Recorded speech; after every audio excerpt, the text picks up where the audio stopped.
Hello friend, कैसे आप सब लोग हैं। आज हमारे चैनल पे आप सब लोगों का बहुत बहुत स्वागत है। आज हम साइंस के टॉप 30 क्वेश्चन लेकर आए हैं। तो चलिए शुरू करते हैं। प्रश्न नंबर 1 पर आते हैं। निम्न में से किसी कोशिका का ऊर्जा गृह कहते हैं।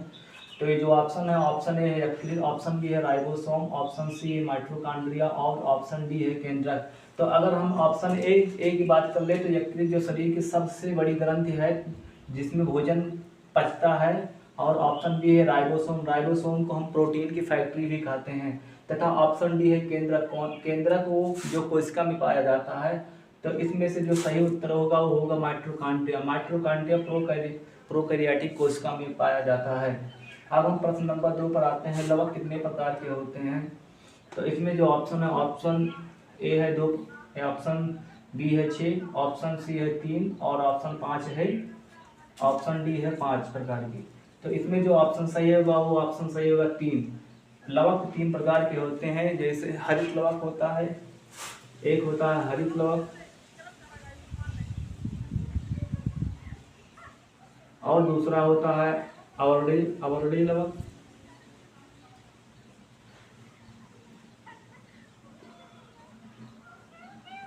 और तीसरा होता है वर्णीय लवक।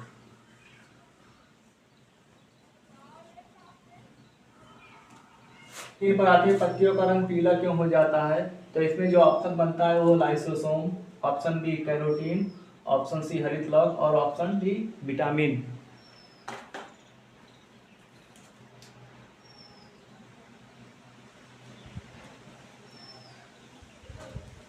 तो इस प्रश्न का जो उत्तर होगा वो होगा कैरोटीन, क्योंकि कैरोटीन के कारण ही जो पत्तियों का रंग होता है वो पीला हो जाता है। अब हम प्रश्न नंबर 4 पर आते हैं। जीवधारियों को कितने भागों में विभाजित किया गया है।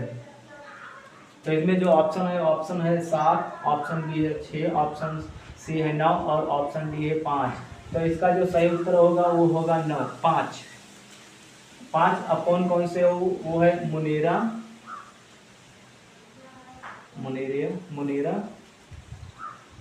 प्रोटिस्टा, पादप, कवक और उसके बाद में लास्ट वाला जो है वो है जंतु। तो जो के अंतर्गत किसका अध्ययन किया जाता है। तो इसमें जो ऑप्शन है, ऑप्शन नंबर ए मधुमक्खी पालन, ऑप्शन नंबर बी मत्स्य पालन, ऑप्शन नंबर सी फूलों की खेती और ऑप्शन नंबर डी रेशम कीट। तो इसमें अगर हम ऑप्शन को देखते हैं तो ऑप्शन मधुमक्खी पालन किसके अंतर्गत किया जाता है। तो ये किया जाता है एपीकल्चर के अंतर्गत, एपीकल्चर के अंतर्गत।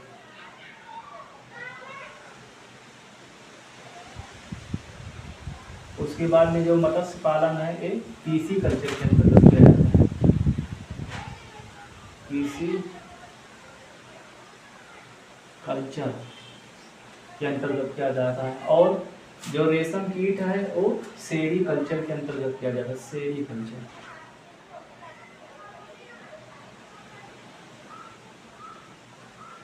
के अंतर्गत किया जाता है। और जो फूलों की खेती है वो फ्लोरोकल्चर के अंतर्गत किया जाता है। तो इसमें जो ऑप्शन बनेगा वो ऑप्शन सी बनेगा, उत्तर सी बनेगा। अब हम प्रश्न नंबर 6 पर आते हैं। आधुनिक वर्गीकरण के पिता किसे कहा जाता है। लिनियस अरस्तु, रॉबर्ट हुक और मैथियस लाइडेन। तो इसमें जो ऑप्शन बनता है वो ऑप्शन उत्तर नंबर ए होगा, ऑप्शन नंबर ए। माइटोकॉन्ड्रिया की खोज किस वैज्ञानिक ने किया था। तो इसमें जो ऑप्शन है वो ऑप्शन बी रीमैन ए और b Altmann, option c Robert Brown और ऑप्शन डी रॉबर्ट हुक। तो इसका प्रश्न का जो उत्तर होगा वो उत्तर होगा अल्टमैन। अल्टमैन ने 1886 ईस्वी में माइटोकॉन्ड्रिया की खोज किया था। अब हम प्रश्न नंबर 8 पर चलते हैं। आरएनए कितने प्रकार का होता है। तो आरएनए का जो पूरा नाम है राइबोन्यूक्लिक एसिड होता है। तो इसमें जो ऑप्शन है, ऑप्शन नंबर ए 3 प्रकार के होते हैं, कि ऑप्शन नंबर बी 5 प्रकार के होते हैं, कि option number 2, option number c 2 प्रकार के होते हैं, कि ऑप्शन नंबर डी 1 प्रकार के होते हैं। तो इसमें जो इस प्रश्न का जो उत्तर बनेगा वो बनेगा ऑप्शन नंबर ए 3 प्रकार के होते हैं। तो कौन कौन से होते हैं आरएनए। तो नंबर 1 होता है आरएनए, नंबर 2 होता है एसआरएनए और नंबर 3 पर आता है tRNA। अब हम प्रश्न नंबर 9 पे चलते हैं। राइबोसोम का नामकरण किस वैज्ञानिक ने किया था? तो इसमें जो ऑप्शन है Robert Hooke, option number b Robbins और ब्राउन ने, ऑप्शन नंबर सी मेंडल और ऑप्शन नंबर डी स्ट्रावर। तो इस प्रश्न का जो उत्तर होगा वो होगा रॉबर्ट। और रॉबर्ट ने ही राइबोसोम का जो नामकरण किया था, उन्हीं ने पहली बार किया था। और अब प्रश्न नंबर 10 पर चलते, खोजकर गार्डन की खोज किया था। तो इसमें जो ऑप्शन है वो है ब्रेगन John Mendel, Bridges, William Watson, बिरजऊ। तो इस प्रश्न का जो उत्तर होगा वो बिरजऊ। प्रश्न नंबर 11 पर आते हैं, ब्रेगन जॉन मेंडल ने किस पौधे पर अपना प्रयोग किया था? तो इसमें जो ऑप्शन है सरसों, ऑप्शन बी मटर, ऑप्शन सी अरहर और ऑप्शन डी गेहूँ। तो इसमें ब्रेगन जॉन मेंडल ने जिस पौधे पर अपना प्रयोग किया था वो था मटर के पौधे पर अपना प्रयोग किया था। अब हम प्रश्न नंबर 12 पर चलते हैं। एफला नामक विष निम्न में से किस से बनता है? तो इसमें ऑप्शन नंबर ए है कवक, ऑप्शन नंबर बी है शैवाल, ऑप्शन नंबर सी है कैक्टस और ऑप्शन नंबर डी है विषाणु। तो इस प्रश्न का जो उत्तर हो वो होगा ऑप्शन नंबर ए कवक। प्रश्न नंबर 13 पर आते हैं, फल को कितने भागों में बांटा गया है? तो इसका जो ऑप्शन बन रहा है ऑप्शन नंबर ए 2 भागों में, कि ऑप्शन नंबर बी 4 भागों में, कि ऑप्शन नंबर सी 8 भागों में, कि ऑप्शन नंबर डी 3 भागों में। तो इस प्रश्न का जो उत्तर है वो उत्तर है ऑप्शन नंबर डी 3 भागों में। फल को 3 भागों में बांटा गया है, सरल फल, उसके बाद में संगठित फल और उसके बाद में पुंज फल। संगठित सरल फल के अंतर्गत आता है जैसे कि केला हो गया, अमरूद हो गया, और उसके बाद में पुंज फल के अंतर्गत आता है स्ट्रॉबेरी और उसके बाद में रसभरी, तथा संग्रंथित फल के अंतर्गत आता है कटहल हो गया और सहतूत हो गया। अब हम प्रश्न नंबर 14 पे आते हैं, सेब को खाने वाला भाग कौन सा होता है? तो इसमें जो ऑप्शन नंबर ए है पुष्पासन हो गया, ऑप्शन नंबर बी हो गया मध्य फल वृत्ति हो गया और ऑप्शन नंबर सी एरिल तथा option number d juicy hair. तो इस प्रश्न का जो उत्तर है वो उत्तर है ऑप्शन नंबर ए पुष्पासन। हम सेब के पुष्पासन नंबर 15 पर चलते हैं। गन्ने का लाल अक्षय रोग किस कवक के कारण होता है? तो इसमें जो ऑप्शन आपका बनता है एक्रस एक्विस, ऑप्शन बी टीनिया कैक्टस, ऑप्शन सी ट्राइकोफाइटन लेक्सर और ऑप्शन डी पोलिट्राइकम फ्लेक्टम। तो इसमें जो एक्रस एक्विस है इस कवक के कारण हमें खाज होती है, और इसमें टीनिया कैक्टस इसके कारण हमें गंजापन होता है।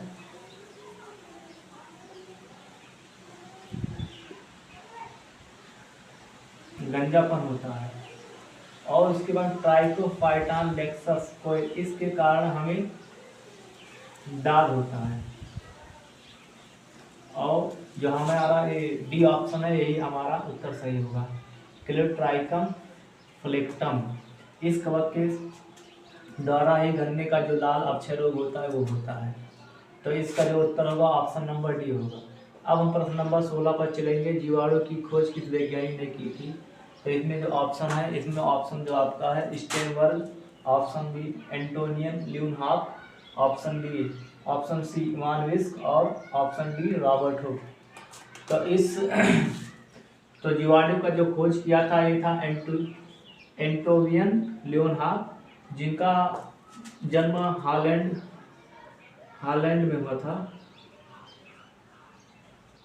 तथा इन्होंने सन 1683 में जीवाणु की खोज की तथा स्टेनबर्ग जो था वो जीवाणु का नाम दिया था, और इवान विस्क है जो विषाणु की खोज किए थे, जिन्होंने विषाणु की खोज की थी।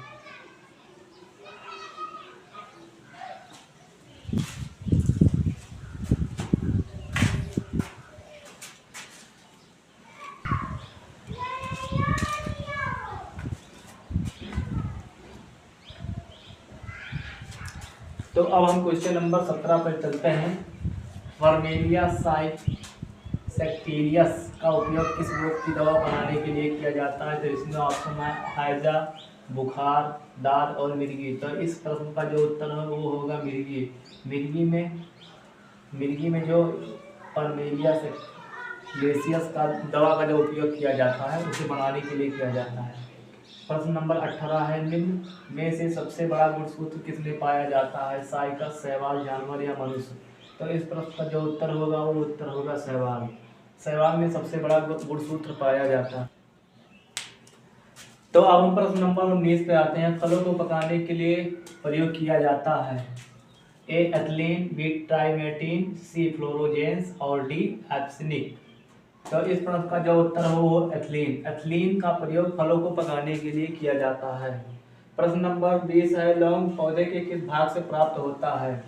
ए तना, बी पुष्प, सी कली और डी फली।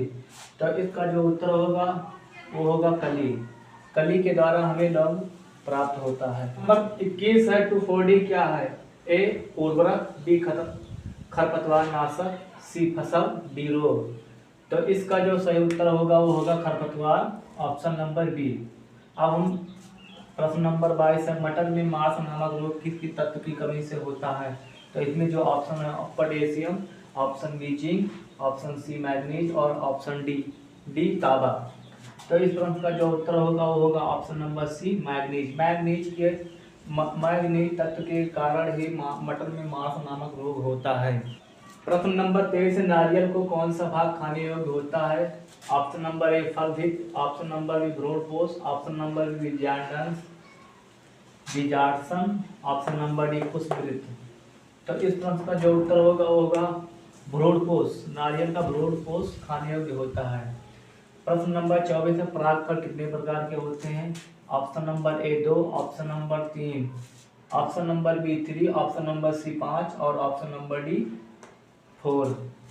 तो इस प्रश्न का जो उत्तर होगा वो होगा ऑप्शन नंबर ए 2 प्रकार के होते हैं। एक होता है स्वपरागण और एक होता है दूसरा होता है परपरागण।